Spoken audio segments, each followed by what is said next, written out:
panahon, mayroon isang kaharian na tinatawag na Berbanya. Ang namumuno doon ay isang hari na hinahangaan ng lahat.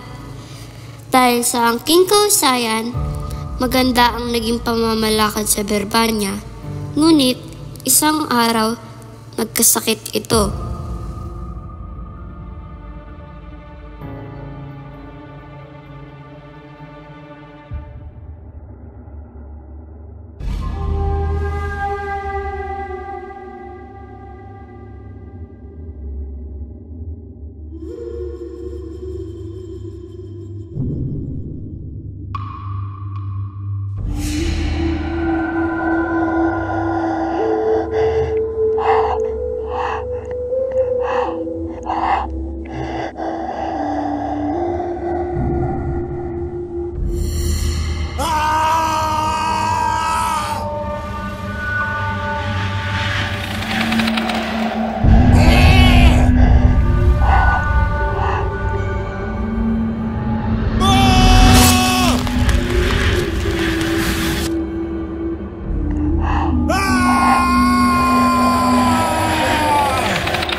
Nandito na po ang manggagamot.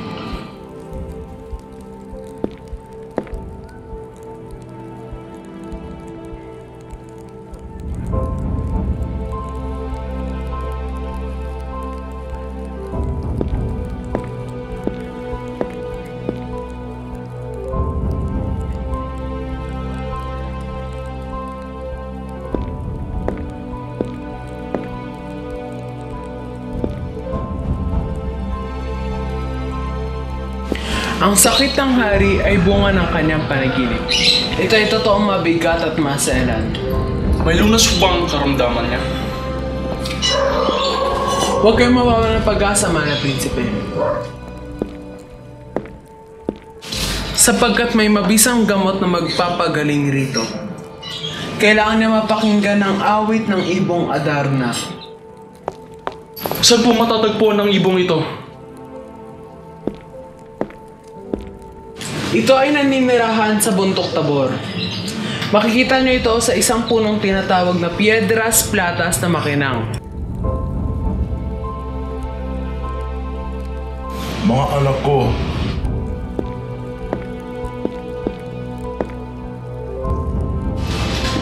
Pedro,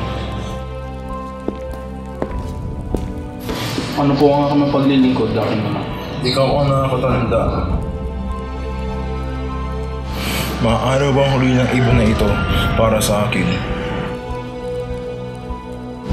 Isa po itong malaking karangalan, aking ama.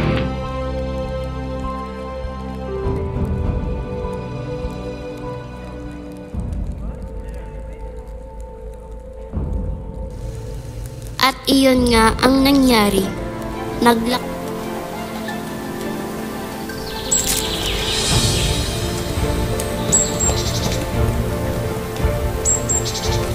Bay si Don Pedro papuntang Bundok Tabor at nang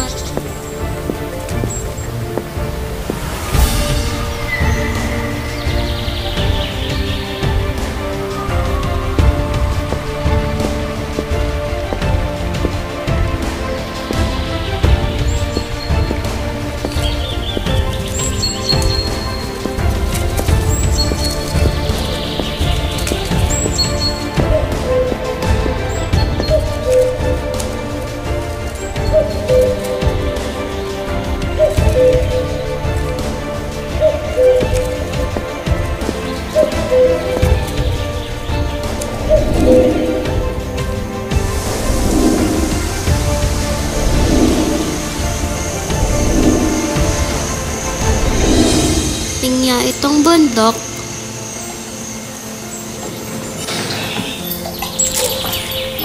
Sa paano?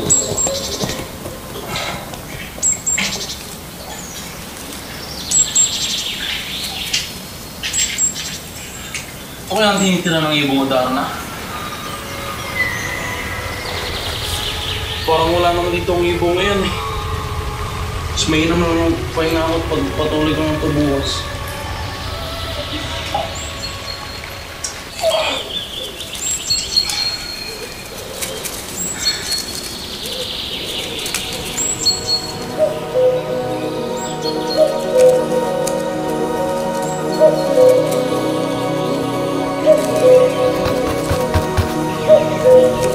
Ang ibon ay nagsimula ng umawit ng 7 awit.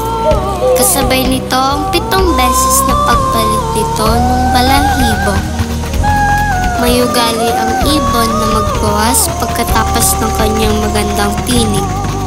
Sa kataang palad, si Don Pedrong nangihimbing ay napatakan at naging batong buhay sa ilalim ng Piedras Platas.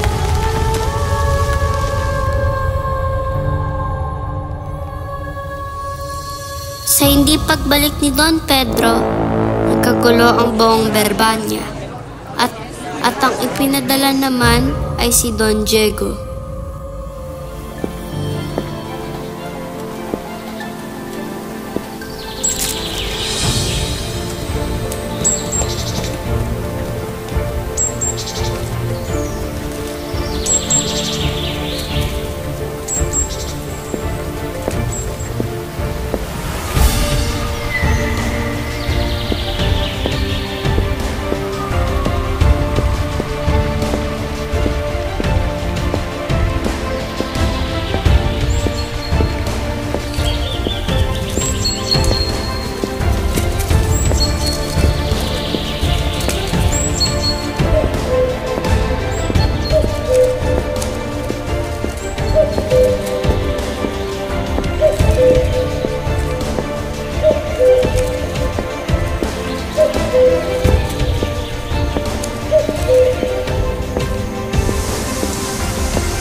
Kaparehong kapalaran ang sinapit ng magkapatid.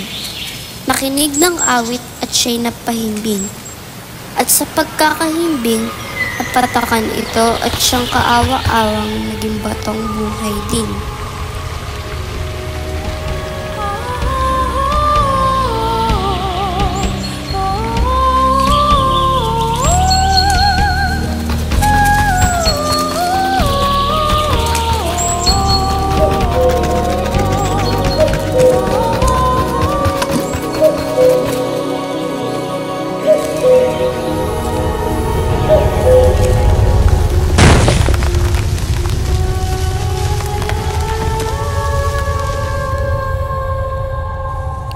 Dahil sa hindi pagkakabalik ng dalawang magkapatid, lumala lalo ang karamdaman ng hari.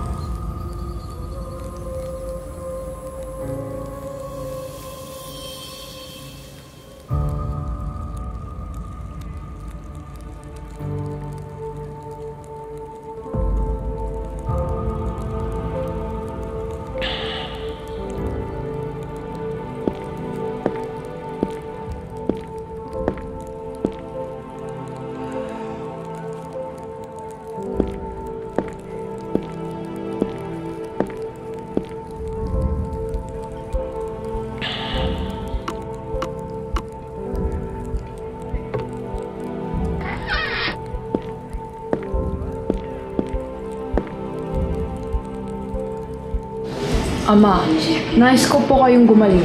Maaari niyo ba po akong payagang pumunta sa Tabor upang huliin ang ibong Adarna at hanapin ang aking mga kapatid? Hindi maaari, anak. Kapag kayo namalay pa sa akin, Tiyak na kayo mamatay na. Ngunit, Ama, ang makita kang ganyan ay mahirap para sa akin. Patawarin niyo po ako. Ngunit, kung ako ay hindi niyo papayagan, ako ay aalis lamang ng labag sa inyong kalooban. Sige anak. Naway magtagumpay ka.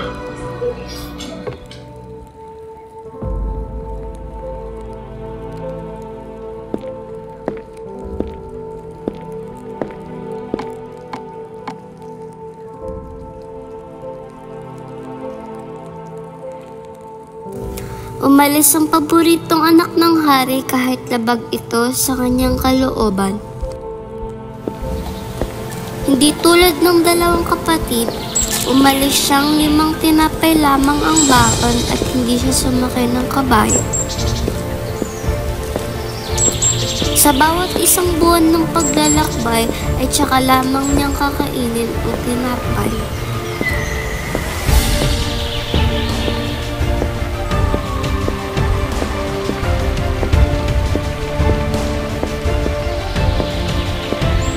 Nang makalipas ang 4 na buwan, isang tinapay na lamang ang natitira sa kanya.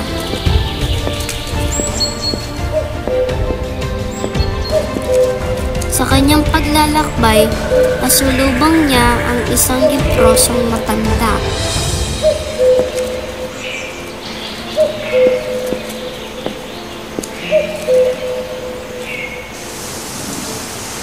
Ginoo, maawa ka. Ako'y humihingi ng kaunting pagkain lamang.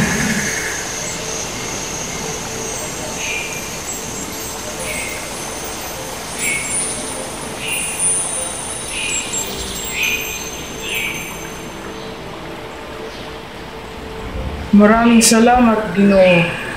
Ano po ba ang inyong pakay? At baka matulungan ko po kayo. Ang aking ama ay may sakit. Ang tanging lunas lamang nito ay ang awit ng ibong Adana.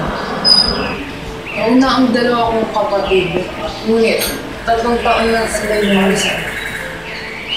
Mahirap ang inyong binabalak, Ginoo. Ngunit maaari kitang matulungan. Pagkadating sa bundok, may makikita kang puno. Ngunit huwag titigil. Huwag tumingin sa baba at may makikitang kubo. Nandun ang taong magbibigay ng payo upang mahuli mo ang ibon. Mahaba pa ang iyong biyahe. Kakailanganin mo to. Ha? Nagbibiro ka ba? Eh yan binigay ko sa iyo. Ngunit mas kailangan mo ito. Ginoo! Nang marating ni Don Juan ng bundok Tabor, nakita niya ang sinasabi ng leprosong matanda sa kanya. Nakita niya ang kubo at nagtungo doon.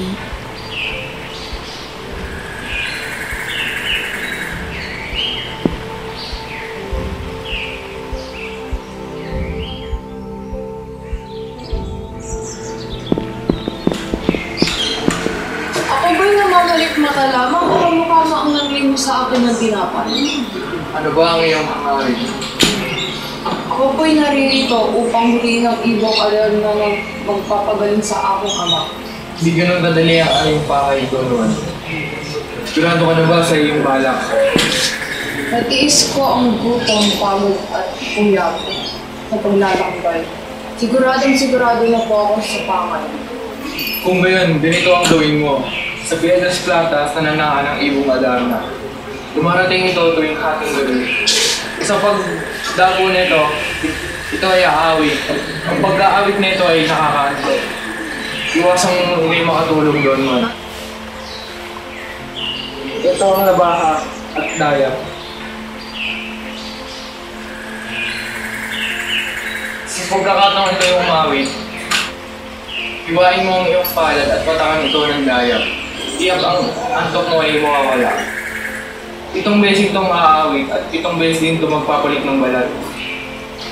Pagkatapos nito umawit, ito yung magbabawas, tiyakin mong ito hindi ka mapapatakan. Pagkatapos nun, ang ibon ay matutulog.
Nagtagumpay si Don Juan sa kanyang paghuli sa ibong Adarna, ngunit ang magkakapatid ay naiinggit sapagkat ang bunsong anak pa ng hari ang nakahuli sa ibong Adarna.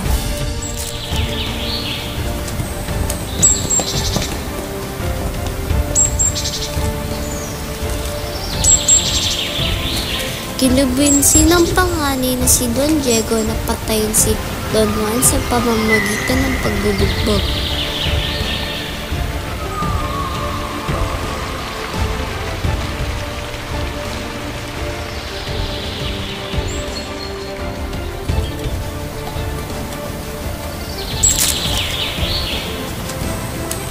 Nakita ng pangalawang ermitanyo si Don Juan na malapit na mamatay at ito'y pinagaling niya.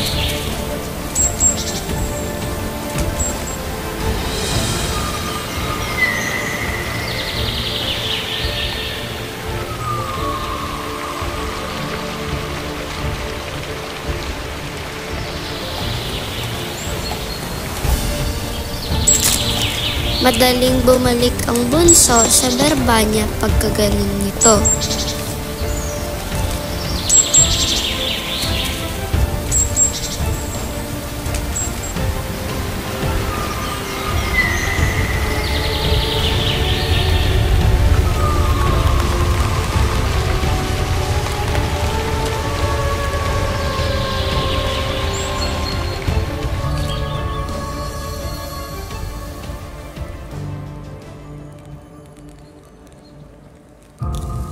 Ang ibong Adarna ay malamya at walang sigla at ito ay hindi kumakanta kaya't hindi gumaling ang hari. Dumating na ang bunso at ang lahat ay nagulat. Pedro, maghunstili ka! Anak!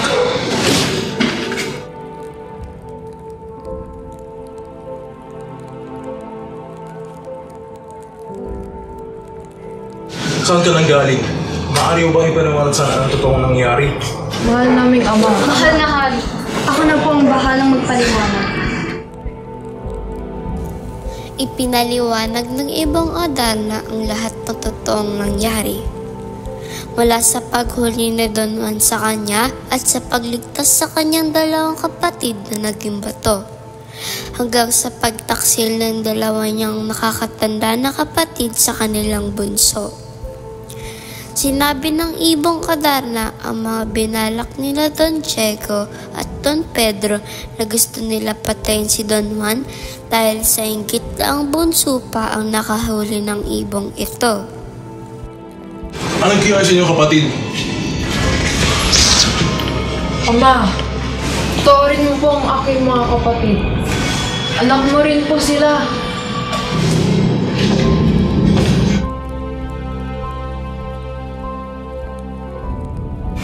Sige, papatawarin ko sila. Pero sa oras na sila gumawa ng mamunting kasalanan, ang magiging hatol nila ay kamatayan.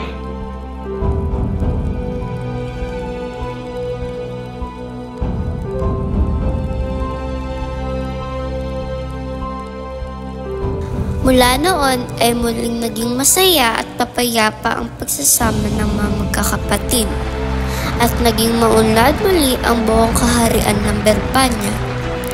Araw-araw naging kagalakan ni Don Fernando ang ibong Adarna